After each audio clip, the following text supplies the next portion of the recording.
Janata party 3 పార్టీలు కలిస్తే ఒక సినిమా రంగం, ఒక కులం, ఒక మతం 3 కలిసినాయి. ఒక సినిమా రంగం పవన్ కళ్యాణ్, కులం చంద్రబాబు నాయుడు కమ్మోళ్ళు, ఒక మతం హిందూ మతతత్వ పార్టీ భారతీయ జనతా పార్టీ.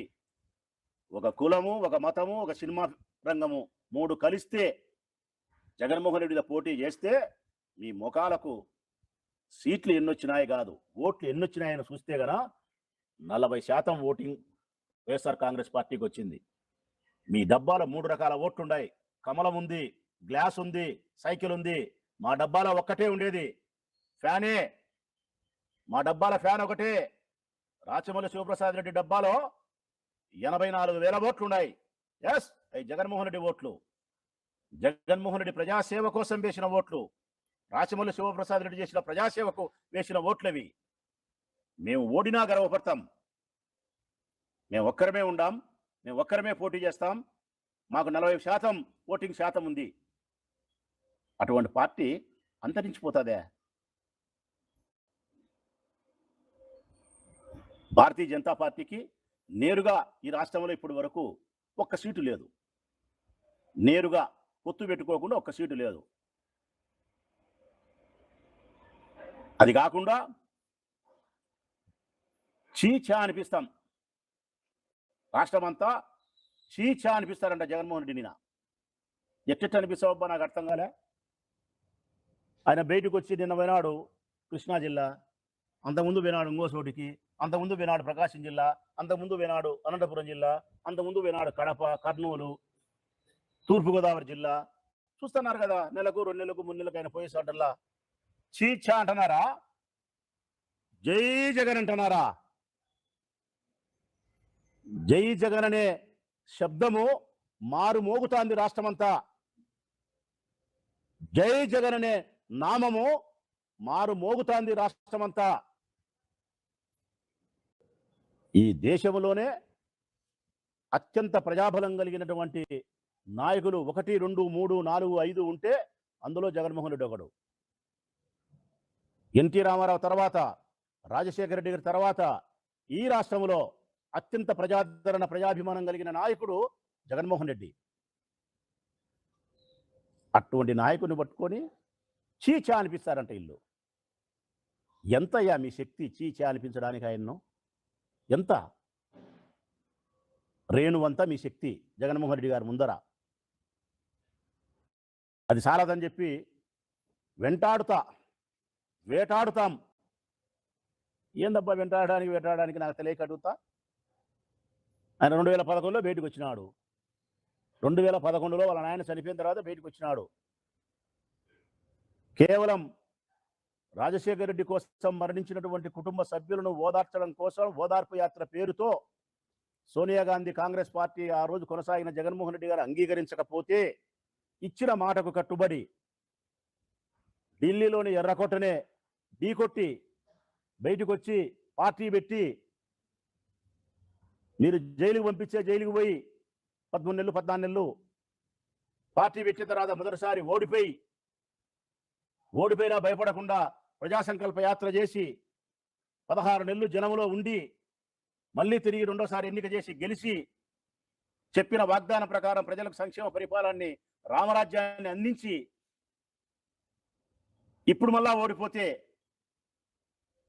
ఒక్క నెల కాలం గడసక ముందే ఇంతటి ఘోరమైనటువంటి అపజయాన్ని మా పార్టీకి మీరు అందిస్తే ఈవీఎం మిషన్ల ద్వారా ఏమాత్రమే కానీ భయపడకుండా నెలకే మళ్ళా ప్రజా జీవితంలోకి వచ్చినటువంటి ఈ నాయకుడిని మీరు వెంటాడతారా? మీరు వేటాడగలుగుతారా? ఎట్లా వెంటాడతారు నాకు తెలియక అడుగుతా. జగన్మోహన్ రెడ్డి ఓడిపోయినప్పటికీ కూడా అది దెబ్బతిన్న సింహమే. 100 సార్లు చెప్పగలుగుతా, దెబ్బతిన్న సింహం అది. దెబ్బతిన్న సింహం యొక్క శ్వాస చాలా వేడిగా తీవ్రంగా ఉంటుంది. దాని గర్జన కూడా చాలా గొప్పగా ఉంటుంది. జగన్మోహన్ రెడ్డి గారి పరిస్థితి కూడా అదే. దెబ్బతిన్న సింహమే జగన్మోహన్ రెడ్డి. ఆయన శ్వాసలో నుంచి వచ్చే ఆలోచనలు అట్టే ఉంటాయి.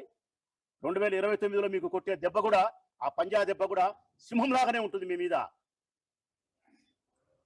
అతన్నేందయ్యా మీరు వెంటాడేది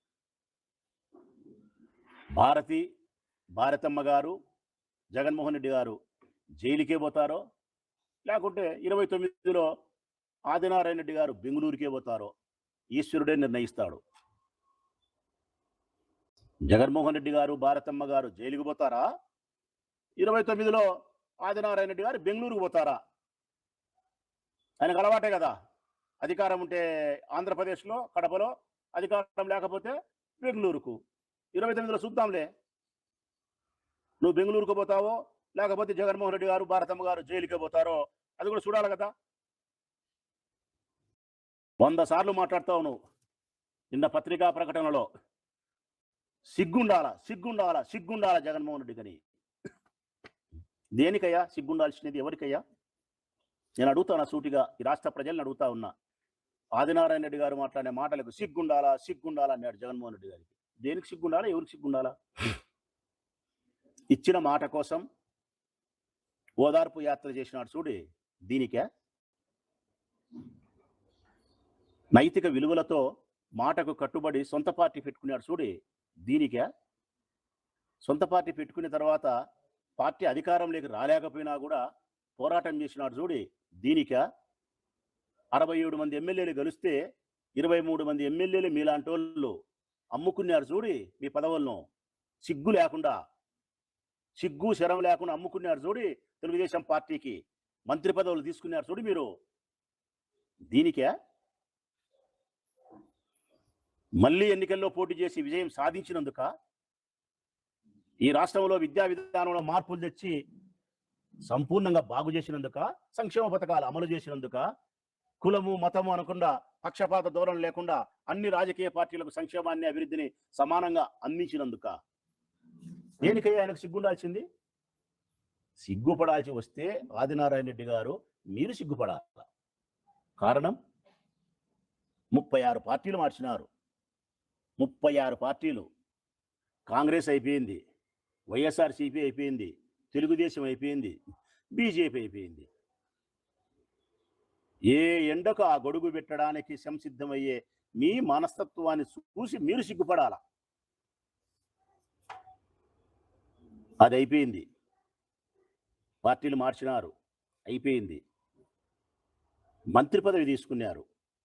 వైఎస్ఆర్ కాంగ్రెస్ పార్టీలో గెలిచి ఆ పార్టీలకు పోయి మీరు మంత్రి పదవి ఏ విధంగా తీసుకుంటారో నాకైతే అసలు అది ఇచ్చేటోళ్ళకి ఎట్లా ఇస్తారు, ఈయన వాళ్ళు మరి ఏదో అర్థం చేసుకోవాల్సిన పరిస్థితి వాళ్ళకే ఉంది. మరి సిగ్గుపడాల్సిన పరిస్థితికి వస్తే కనుక 100కు 100% ఆదినారాయణ రెడ్డి లాంటి వ్యక్తిత్వం కలిగిన వాళ్ళు సిగ్గుపడాల. జగన్మోహన్ రెడ్డి గారు ఇచ్చిన మాటకు కట్టుబడిన వ్యక్తి, జైలుకు పోయినా నిబ్బరంగా ఉండే మనిషి, ధైర్యంగా ఓదార్పు యాత్ర చేసినాడు, ప్రజా సంకల్ప యాత్ర చేసినాడు, ఓడినా నిలబడినాడు, తిరిగి గెలిపించగలిగినాడు, సంక్షేమాన్ని అందించగలిగినాడు, మళ్ళీ ఓడినా పోరాటం నెలకే చేయగలుగుతున్నాడు. ఒక్క మాటలో చెప్పాలంటే జగన్మోహన్ రెడ్డి గారి బలం ఏందో చెప్తానా నేను. ఈ పార్టీలకు కానీ ప్రజలకు కానీ సవినయంగా తెలియజేస్తా ఉన్నా. జగన్మోహన్ రెడ్డి గారి బలం ఏందో స్పష్టంగా మీరు గుర్తుపెట్టుకోండి రాష్ట్ర ప్రజలారా. ఆయన బలమే ధైర్యం, ఆయన బలమే ఓర్పు, ఆయన బలమే అన్నిటికంటే ప్రధానమైంది నిజాయితీ.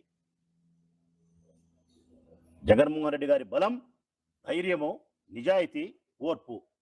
ఈ 3 సులక్షణాలతోనే ఆయన రాజకీయాలలో స్థిరంగా ఉండిపోగలుగుతాడు. ఆయన పార్టీని దినదినాభివృద్ధి చేసుకోగలుగుతాడు.